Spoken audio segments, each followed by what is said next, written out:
皆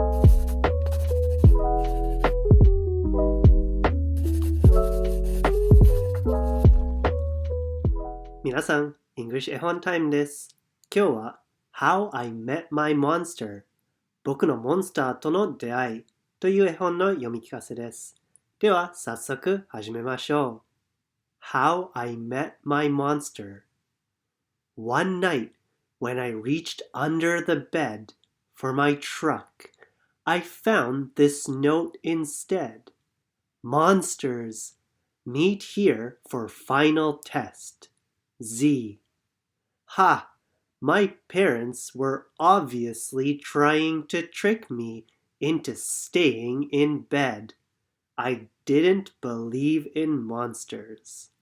So I crumpled the paper, grabbed my truck, and zipped over to my garage. I heard some creaking and rumbling, but I wasn't scared. Our house always made noises at night. But then a voice under the bed scolded, "Stop that stomach rumbling. The child will hear you."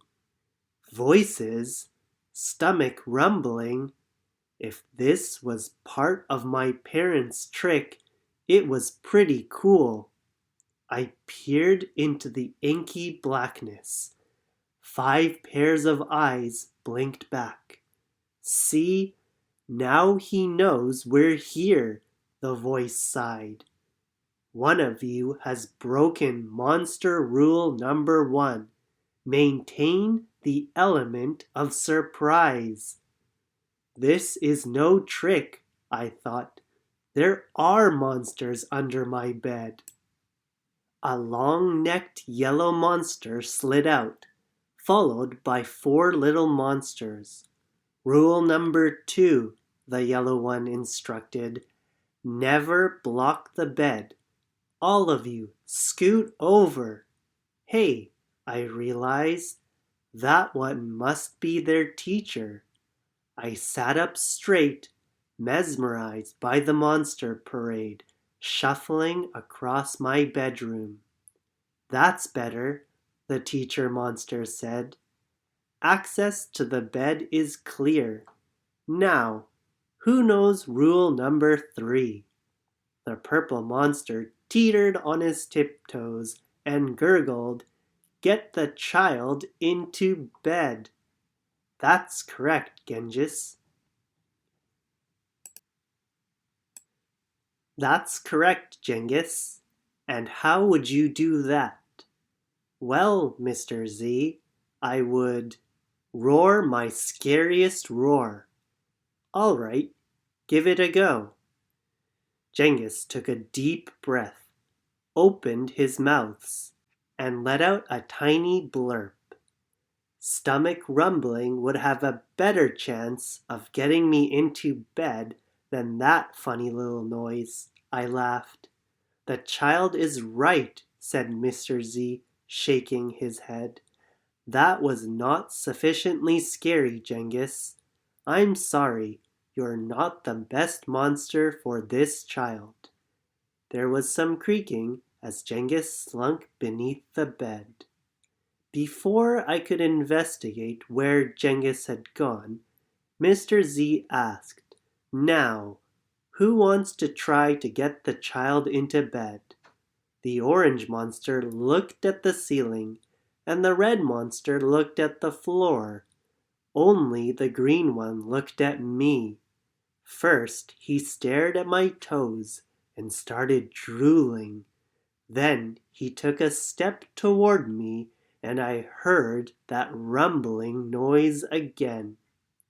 I sprang into bed so he couldn't get my feet. Mr. Z blinked. "Very unconventional, Gabe. Your stomach gurgles seem to be what this child needs. What I needed was to make sure this little Gabe monster didn't eat my toes." "Right, you 3. The child is now in bed," said Mr. Z. "As every monster knows, the ultimate objective is rule number 4. Who can tell me what that is? The orange monster bounced and squeaked. Keep the child in bed until it falls asleep. Correct, Morgan. And how would you accomplish that? Shadow puppets, she squealed again. Gabe whistled through his nose, and I snickered. But Mr. Z said, Interesting idea. Try it. Morgan hopped onto my night table and flailed her arms near my lamp. Silly shadows bobbed onto the wall, and a cloud of fluffy fur tickled my nose. Achoo! Morgan, stop at once, Mr. Z ordered. You're supposed to scare him, not make him sneeze. I'm sorry, but you're not a match either. Morgan's arms flopped to her sides, and she scuttled under my bed. There was some more creaking, and Morgan was gone. After all that sneezing, I really needed a tissue. Suddenly, a huge shadow of uncut claws loomed across my room. Awesome, I thought, and kind of scary. I froze in place. Powerful performance, Gabe, said Mr. Z. But do either of you see a problem? Oh, I know, chirped the red monster. The child is out of bed again. Correct, Abigail, Mr. Z continued, and one of you must get him back in. Let's revisit rule number 1. Maintain the element of surprise.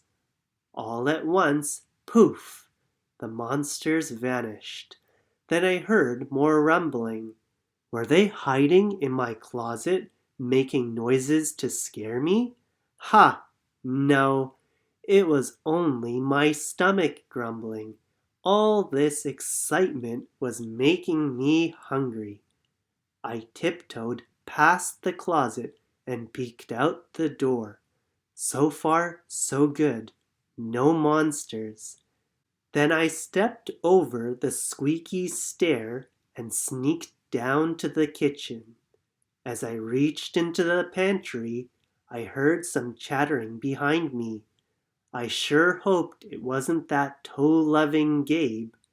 I yanked open the fridge. Ha! It wasn't Gabe.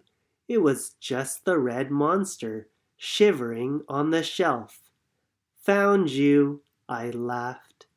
Nice try, Abigail, said Mr. Z, but this isn't working. You're not the right monster for this child.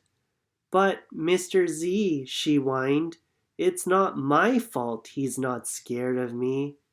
I'm sorry, Abigail. Let's go. Abigail clumped behind Mr. Z. When I heard the creaking, I knew she was gone. I grabbed some crackers and headed upstairs, wondering if Gabe was gone too. I munched all the way down the hall, then went into the bathroom to brush my teeth again. When I opened the door a minute later, Gabe was definitely not gone. He was right there, and he was huge. I charged into my room and slammed the door. When I leaped into bed, I knew my toes were safe. Phew! I was surprised to hear breathing under my bed. Ragged breathing. And stomach rumbling. Hey kid, Gabe growled. Good to see ya. I pulled my cover up tight. Now, if you don't mind, I'd like to start the evening with an ominous puddle of drool. I peeked over the edge of the bed. Green ooze spread soundlessly from underneath. Then the bed quivered as Gabe unfurled his spiked tail. Well, this looks promising, Mr. Z noted. When I heard some more creaking, I knew Mr. Z was gone. I was alone with Gabe. Gabe loomed over my bed and began sharpening his uncut claws on my bedpost. "How'd you get so big?" I gasped. "Rule number 5, my friend," he explained. "People food makes monsters grow. So thanks for the crackers. Got any toes I can munch?" I scrunched in my feet so Gabe couldn't get them. This was way better than playing with trucks. "No toes tonight, but you can have this," I offered, tossing a stuffed monster off the bed. Gabe dove for it. His soft, comforting snorts filled the room as he snuffled the toy. I shivered. "Kid, I think this is the beginning of a beautiful friendship. No other monster can scare me like you," I giggled. Gabe was the monster for me. His snorts and ooze were perfect. I yawned, then shivered again. I was asleep in no time. The end. おしまい。Next, let's read. 自分でも読んでみてね。次の話でまた会いましょう。See you next time.